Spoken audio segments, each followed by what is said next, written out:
एक बादशाह के महल की चार दीवारी के अंदर एक वजीर और एक कारिंदा रहता था। वजीर और कारिंदे के पुत्र में गहरी दोस्ती थी। हम उम्र होने के कारण दोनों एक साथ पढ़ते खेलते थे। वजीर के कहने पर कारिंदे का लड़का और उसके घर का सभी काम कर देता था। वो वजीर को चाचा कहकर पुकारता था। बादशाह कारिंदे के पुत्र को बहुत प्रेम करता था। बादशाह के कोई संतान नहीं थी, इसीलिए वो कारिंदे के पुत्र को अपने पुत्र के समान ही समझता था। बादशाह ने उसे महल दरबार में आने की पूरी छूट दे रखी थी। कारिंदे के पुत्र के प्रति बादशाह का प्रेम देखकर वजीर को बहुत ईर्ष्या होती थी। वजीर चाहता था कि बादशाह केवल उसके पुत्र को ही प्रेम करे।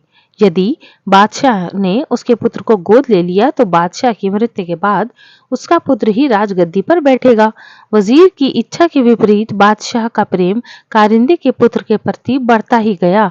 बादशाह वजीर के पुत्र को जरा भी पसंद नहीं करते थे, इसीलिए वजीर कारिंदे और उसके पुत्र से मन ही मन ईर्ष्या करने लगा।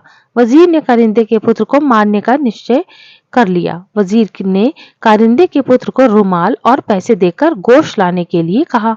वजीर ने कारिंदे के पुत्र को अच्छी तरह समझाया कि गोश्त बाजार में गली के नुक्कड़ वाली दुकान से ही लाना। कारिंदे का बेटा रुमाल और पैसे लेकर बाजार की ओर चल दिया।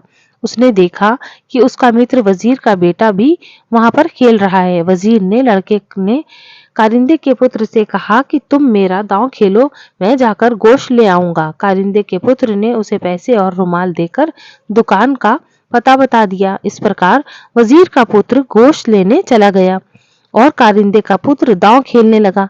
वजीर के पुत्र ने दुकानदार को पैसे और रुमाल देकर कहा कि इसमें गोश्त बांध दो। कसाई ने रुमाल में बने हुए निशान को पहचान लिया। इस रुमाल को वजीर ने कसाई को दिखाते हुए कहा था कि जो लड़का इस रुमाल को लेकर गोश्त लेने आए तुम उसे मौत के घाट उतार देना। कारिंदे के पुत्र को मारने के लिए वजीर ने कसाई को पैसे भी दिए थे। कसाई ने अंदर भट्टी जलाकर तैयारी कर रखी थी। कसाई ने रुमाल और पैसे लेकर उस लड़के को वहां बैठने के लिए कहा और स्वयं अंदर गोश्त लेने चला गया। तभी पर वहां लड़का भी चला गया। कसाई ने तुरंत उस लड़के को उठाकर जलती हुई भट्टी में झोंक दिया। कारिंदे का पुत्र अपना दांव खेलकर अपने घर जा रहा था कि उसे रास्ते में वजीर मिला। कारिंदे के पुत्र ने पूछा, चाचा भैया गोश्त ले आया?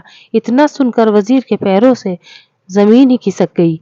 तभी कारिंदे के पुत्र ने कहा, चाचा भैया ने मुझे रुमाल और पैसे ले लिए थे और कहा था कि तुम मेरा दांव खेल लो, मैं गोश्त लेकर घर चला जाऊंगा।